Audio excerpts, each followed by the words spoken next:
ऋषि TV के नाज़रीन, मैं हूं फरहान कुरैशी और तमाम देखने और सुनने वालों को अस्सलाम वालेकुम।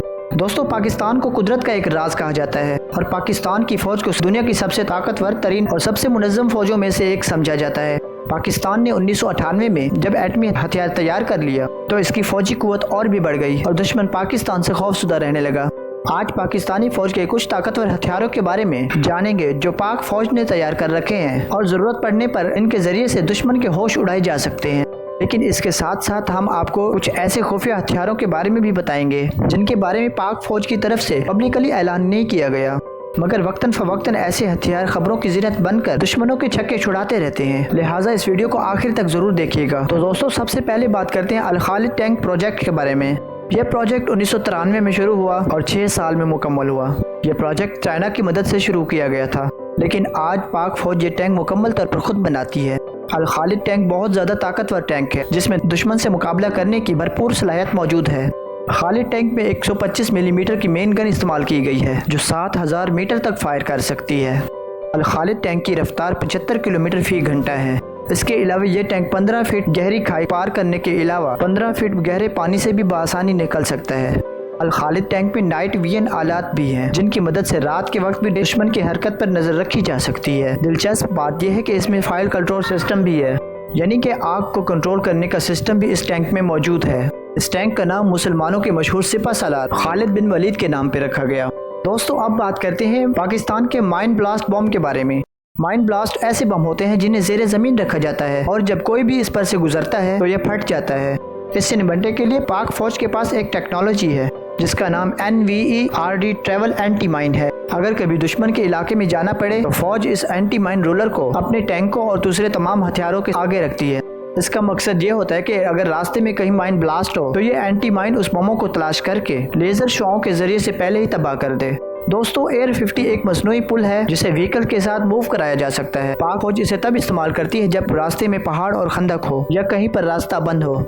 ये पुल 10 से 12 मीटर लंबा और 4 मीटर चौड़ा होता है और 2 से 6 मीटर की गहराई को पार करने के लिए काम आ सकता है। AM50 को इस्तेमाल करते हुए पाक फौज उन रास्तों को भी पार कर सकती है जहां से आगे बढ़ना मुश्किल होता है। Mine disposable system. दोस्तों, ये टेक्नोलॉजी पाकिस्तान ने खुद बनाई है। माइन डिस्पोजेबल सिस्टम एक ऐसी जबरदस्त टेक्नोलॉजी है जिसके जरिए एक व्हीकल 1 सेकंड में 5000 मिसाइल दुश्मन की तरफ फेंक सकती है। ये एक इंतहाई ताकतवर हथियार है जिसके जरिए दुश्मन को बगैर मौका दिए उसके इलाके में थोड़े वक्त में बड़ी तबाही फैलाई जा सकती है। दोस्तों, MBRDE की तरफ से बनाई गई ये ड्रैगन माइन व्हीकल रास्ते में माइन साफ करने के लिए इस्तेमाल की जाती है। जिस रास्ते से पाक फौज की गाड़ी या टैंक गुजरते हो वहाँ पर ड्रैगन व्हीकल को इस्तेमाल किया जाता है। अगर कहीं रास्ते में कहीं माइन हो तो ये ड्रैगन व्हीकल उस बम को फटने से पहले ही कई मीटर दूर फेंक देती है। ये ड्रैगन व्हीकल इतनी मजबूत है कि अगर किसी तरह का कोई बम इस व्हीकल के नीचे फट जाए तो भी इसे कोई नुकसान नहीं पहुंचता। इस वजह से एक पाक फौज का बहुत ही अहम और कीमती हथियार है। नाज़रीन, पाक फौज का एक और ताकतवर हथियार टाइप 84 है। ये एक व्हीकल है जो एक ही वक्त में 24 फायर कर सकती है। ये इस कदर ताकतवर हथियार है कि जंग में दुश्मन की जमीनी ताकत को तबाह करके रख दे। इसे पाकिस्तान ने चाइना से खरीदा है। चाइना ने ये व्हीकल 1984 में तैयार की थी और इसी वजह से इसे टाइप 84 कहा जाता है। IL-78। नाजरीन, ये एक ऐसा तैयारा है जिसे एयर टैंकर रिफिलर कहा जाता है। ये फजा में दूसरे जहाज़ों में फ्यूल भरने के लिए इस्तेमाल किया जाता है। इससे पहले पाकिस्तान के पास एयर रिफिलर का इंतजाम नहीं था, इसलिए पाकिस्तान ने यह तैयारा यूक्रेन से खरीदा था। ये वाहिद तैयारा है जो 88,000 किलोग्राम वजन के साथ प्रवास कर सकता है। प्यारे दोस्तों, पाक फौज का एक आम हथियार M88A1 रिकवरी व्हीकल है। ये एक बख्तरबंद गाड़ी है जिसे पाकिस्तान ने अमेरिका से खरीदा है। जंग के दौरान आर्मी की गाड़ी या टैंकों का नुकसान हो तो MAA2A1 के जरिए इस मौके पर ही रिकवर किया जा सकता है, यानी कि खराब हुई गाड़ियों को मौके पर ठीक करके फिर से जंग में इस्तेमाल किया जा सकता है। इसके अलावा JF-17 थंडर का नाम तो आपने जरूर सुन रखा होगा। ये एयरक्राफ्ट पाकिस्तान और चाइना ने मिलकर तैयार किया हुआ है और ये एयर टू एयर और एयर टू ग्राउंड बैक वक्त दोनों मिशन करने की सलाहियत रखता है, यानी कि ये प्रवास के दौरान जमीन पर भी निशाना ले सकता है और दुश्मन के दूसरे तैयारों पर भी।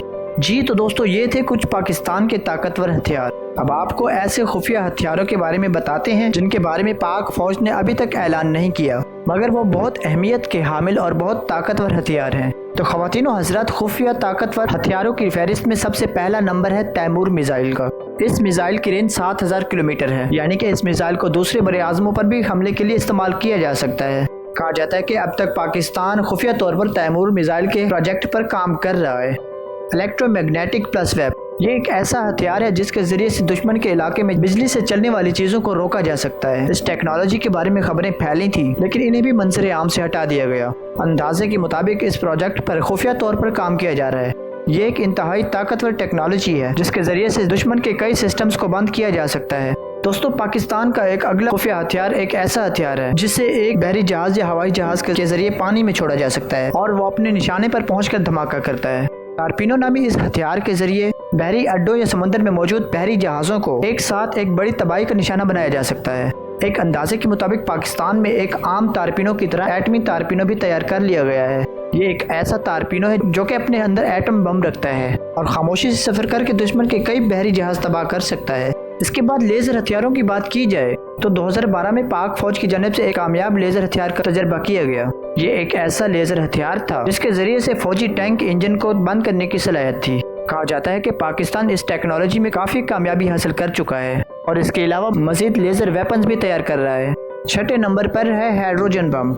ये एक न्यूक्लियर हथियार है जो एक बड़े पैमाने पर तबाही फैलाने की सलाहियत रखता है। कहा जाता है कि पाकिस्तान में 2012 में हाइड्रोजन बम तैयार कर लिया था। 7वें नंबर पर सोलर ड्रोन है।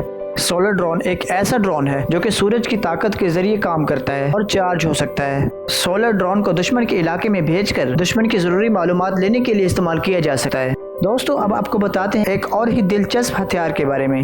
R1 यानी दुश्मन की तरफ से किए जाने वाले हमले को रोकने के लिए एक चीज है।